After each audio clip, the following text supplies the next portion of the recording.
श्री हरिभक्त परायण परम आदरणीय प्रातस्मरणीय भागवताचार्य आमच्या सर्वांचे परिचित सोपान काका महाराज सरोदे यांच्या मुखवृंदातून आपण या ठिकाणी कथेचं श्रवण करत आहात। त्यांच्या शरणावृंदी मस्तक टेकवतो, साष्टांग प्रणिपात करतो, दंडवत करतो। श्री मंगेशजी महाराज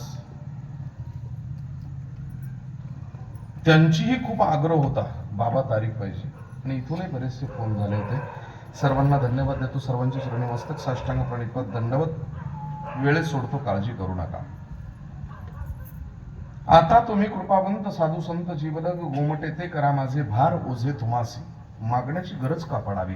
हो, मागितलंच पाहिजे, पण कोणाकडे मागावं हे मागण्यासाठी माणसाकडे बौद्धिक क्षमता तशी असावी। विद्यारण्य सरस्वती नावाचे एक महान लेखक होऊन गेले। त्यांनी पंचदशी नावाचा ग्रंथ लिहिला आणि पंचदशीमध्ये वेदांताचा सार काढून एक सुंदर श्लोक निर्माण केला।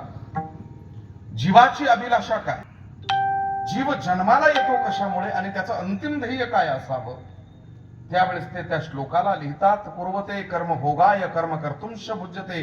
जीव जन्माला आला की सुखाच्या उपभोगासाठी कर्म करतो, केलेल्या कर्माची फले भोगण्यासाठी पुन्हा जन्माला येतो, पुन्हा मरतो, पुन्हा जन्माला येतो, पुन्हा मरतो। हे जन्म मरण नावाचं जे दुःख आहे ना, हे दुःख मिटावं म्हणून कोणीही प्रयत्न करत नाही।